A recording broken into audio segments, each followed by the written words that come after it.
औज़ुबिल्लाहि मिनश्शैतानिर्रजीम बिस्मिल्लाहिर्रहमानिर्रहीम। मैं हूं हंस मसरूर। काफ़ी अर्से से सोच रहा था कि कुछ वीडियोस बनाऊं जो हालात आजकल चल रहे हैं मुल्क के उस हवाले से लेकिन मसरूफियात कुछ इतनी ज़्यादा थी, एहतजाजी मुज़ाहरे थे और अल्हम्दुलिल्लाह कराची में इस रिजीम चेंज का जो सबसे बड़ा मुज़ाहरा हुआ उसमें हम लोग शरीक हुए। उसके बाद भी कराची जलसा हुआ और बहुत कुछ हुआ। डेवलपमेंट्स बहुत ज़्यादा हैं, बट सबसे पहले ये डिस्कस करना बहुत ज़रूरी है कि ये डेवलपमेंट्स हुई क्यों, ये चीज़ें हुई क्यों, हुकूमत का ख़ात्मा क्यों हुआ, रिजीम चेंज क्यों हुई। इस सब के पीछे शायद हमें थोड़ा अरसे बाद समझ आए, लेकिन मेरी जो एक छोटी सी मतलब आप समझ सकते हैं रिसर्च है इस पर, वो मैं आपके साथ शेयर करना चाहूँगा। पाकिस्तान जब से बना था कुछ अरसे तक हम लोग थोड़ा बहुत इंडिपेंडेंट रहे, कोशिश की हमने। उसके बाद आप सबके सामने है कि क़ायद-ए-आज़म मोहम्मद अली जिन्ना हमें छोड़ के चले गए और उसके बाद फिर मामलात जो है वो सियासी डिफरेंट तरीके से सामने आने लगे।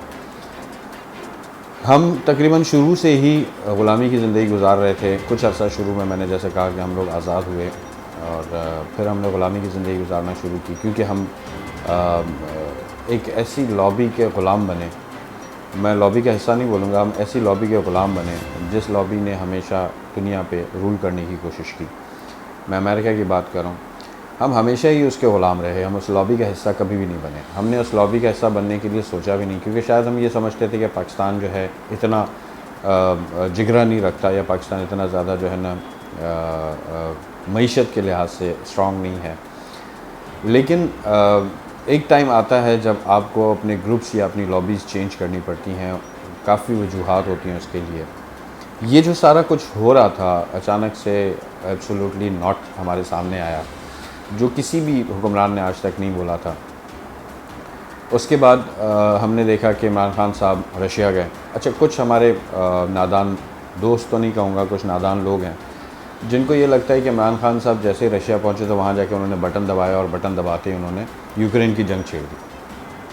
अरे भाई, प्लानिंग्स होती हैं, वो कोई ऐसा ही वो नहीं है, कोई गेम नहीं है कि बस ये फ़ौरन अटैक कर दिया। रशिया ने बहुत अरसे से प्लान करके रखा होगा।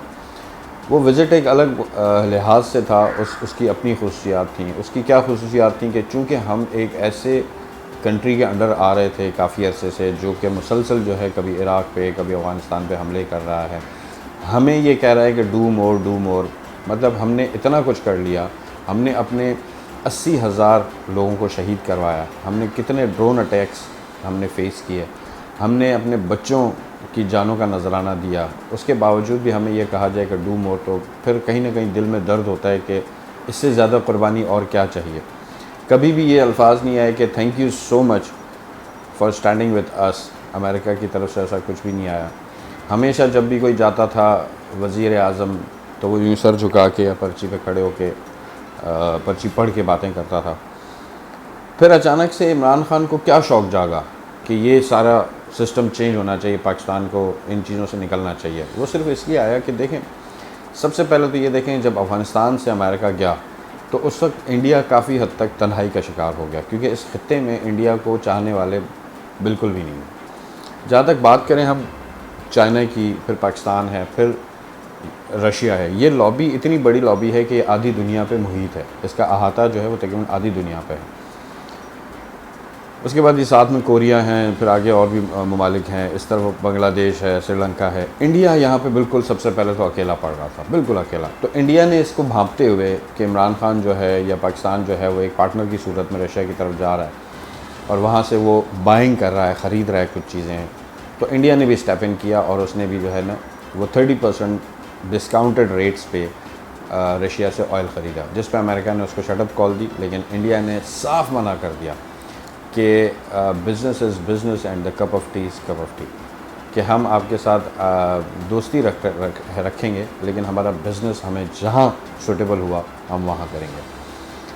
इस सारे खेल में इस खित्ते से अगर ये सारी चीज़ें होने लग गई थी, तो इस खित्ते से अमेरिका का जो एक दबाव था, अमेरिका का एक जो कंट्रोल था वो लूज़ हो रहा था बहुत बुरी तरह। उस कंट्रोल को वापस पाने के लिए, उसके लिए सबसे बेहतरीन एक हथियार यही था कि जो पाकिस्तान इस वक्त, हम हैं जज्बाती कौम, हमारी जो पाकिस्तानी कौम है स्पेशली और इंडियन है, वो थोड़े से इमोशनल लोग हैं, बल्कि काफ़ी ज़्यादा इमोशनल लोग हैं। तो इन इमोशनल लोगों को जो है वो अपने अंदर ग़ुलाम रखो। क्यों? पाकिस्तान की बॉर्डर्स बड़ी अहमियत रखती हैं इंटरनेशनली। फिर सबसे बड़ी चीज़ जो हुई, जो कि हमें आज तक अंदाज़ा भी नहीं है, जिस पे कोई बात भी नहीं करा, कि दुनिया के सबसे बड़े ज़खायर गोल्ड के हमारे पास निकले, पहले से निकले हुए थे, और उसके हम 50% के पार्टनर बन गए। दैट मीन्स कि हम लोग इस ख़ित्ते में ही नहीं, सिर्फ हम काफ़ी हद तक जो है ना तरक्की करने के लिए तैयार हो चुके थे। 10 साल केस चला, 10 साल बाद अल्हम्दुलिल्लाह पाकिस्तान वो केस जीता और 50% जो है ना वो रिज़र्व हमारे हो गए। कोयला हमारे पास है, ऑयल हमारे पास है, मादनियात हमारे पास हैं, ज़राअत हमारे पास है, ज़राअत हमारी बहुत ऊपर जा रही थी, एजुकेशनल इंस्टीट्यूट्स हमारे बहुत अच्छे बन रहे थे, मेडिकल की फैसिलिटीज़ ठीक हो रही थी। सिंध को छोड़ के पूरे पाकिस्तान में जो वो फ्री मेडिकल सर्विसेज जो अमेरिका में की जाती हैं, ये तो इनको पता ही नहीं ना बेचारे, जो यहाँ पे हमारे लोग जो बाहर नहीं गए हैं, या मैं ये कहूँगा उनको वहाँ का नहीं पता है। तो इंटरनेशनली अगर आप अमेरिका जाते हो तो आपके सोशल सिक्योरिटी कार्ड पे आपकी हेल्थ सर्विसेज फ्री होती हैं, एक लिमिट तक होती हैं, लाजमी सी बात है। बट देखें, ये जो अगर हालात हो जाते तो ये ख़ित्ता कम्प्लीटली जो है वो इंडिपेंडेंट हो जाता, स्पेशली पाकिस्तान, इंडिया, बांग्लादेश, श्रीलंका, अफ़गानिस्तान, ये इंडिपेंडेंट हो जाते। खुददारी की बात हम क्यों कर रहे हैं? खुददारी की बात हम इसलिए कर रहे हैं ताकि हम अपने फ़ैसले ख़ुद कर सकें। पिछली 7 दहाइयों से हम अपने फ़ैसले ख़ुद नहीं कर पाते हैं, चाहे वो पेट्रोल प्राइसेस हों, चाहे वो यूटिलिटी बिल्स हों, चाहे वो कुछ भी हो, हम खुद फ़ैसले नहीं कर पा रहे हैं। और उसकी सबसे बड़ी रीज़न ये है कि हमने कर्ज़े लिए हुए हैं, और जब एक मुल्क किसी के कर्ज़ों के अंडर होता है तो वो फिर अपनी शराइत ही मनवाता है। अब बात करते हैं ये सारी साजिश या मुदाखलत। एक तो सबसे बड़ा प्रॉब्लम यह है कि लोगों को आज भी, हमारे पाकिस्तानी को, मैं किसी पार्टी की बात नहीं कर रहा हूँ, मैं किसी पॉलिटिकल पर्सन की बात नहीं कर रहा हूँ, हमारे पाकिस्तानियों को आज भी समझाना पड़ता है कि साजिश और मुदाखलत में कितना बड़ा फ़र्क है। साजिश ये होती है कि मेरे मोहल्ले वाले बैठ के मेरे ख़िलाफ़ साजिश कर रहे हैं कि हम इसके घर में घुसेंगे, इसके घर में घुस के हम लोग अल्लाह न करे तबाही फैलाएंगे, तबाह कर देंगे सारी चीज़ों को, पूरा इंफ्रास्ट्रक्चर तोड़ देंगे, सारी चीज़ें ख़त्म कर देंगे। ये साजिश हो रही है। लेकिन उस साजिश को अमली जामा पहनाने के लिए वो मेरा दरवाज़ा तोड़ते हैं, अंदर दाखिल होते हैं, मुदाखलत करते हैं, और दाखिल होकर वो जितना डैमेज पहुँचा सकते हैं वो पहुँचाते हैं। और इस डैमेज के बाद उसके रिज़ल्ट्स भी हमारे सामने आते हैं। तो दैट मीन्स, अगर तो चलो हम बात करते हैं कि इमरान खान आज भी वज़ीर आज़म होता, डैमेज कंट्रोल हो जाता, वो मुदाखलत कंट्रोल हो जाती, लेकिन वो मुदाखलत कंट्रोल नहीं हो सकी। उस मुदाखलत के नतीजे में पूरा रिजीम चेंज हुआ, पूरी हुकूमत चेंज हुई, पूरा सेटअप चेंज हुआ, और हमने देखा वो सेटअप चेंज करने के लिए सब लग गए। बात हम किसी इदारे के ख़िलाफ़ नहीं कर रहे हैं, बात हम किसी पर्सनैलिटी के ख़िलाफ़ नहीं कर रहे हैं, बट ये रिजीम चेंज करना एक टारगेट था और वो टारगेट अचीव हुआ। अभी आगे हालात क्या नज़र आ रहे हैं मुझे, जो मेरी नाक़िस अक़ल या थोड़ा सा मैं जो अपनी रिसर्च कर रहा हूँ उसके हवाले से अगर मैं देख रहा हूँ, तो मुझे आगे कुछ ऐसे हालात नज़र आ रहे हैं कि एक तो लेटर अभी दोबारा से जिसको लिखा गया, मैं ये कहूँगा शहबाज शरीफ को लिखा गया, उसी ने बैठ के उस ख़त को देखा और कहा नहीं जी, नया दे कुछ भी नहीं है। ठीक है, फिर हमारे पास अभी एक और ऑप्शन है कि सुप्रीम कोर्ट इस ख़त को देखे और देखें ये इस वक्त अगर हमें अभी भी आगे भी ग़ुलाम रहना है, देखें इसको ब्लैक एंड वाइट करें, बिल्कुल ब्लैक एंड वाइट करें। अगर ये ख़त नकली है, अव्वल तो सबसे पहले ये चिल्लम चिल्ली हो रही थी, ख़त जाली है, मरासला जाली है, मरासला है ही नहीं, मरासला है ही नहीं।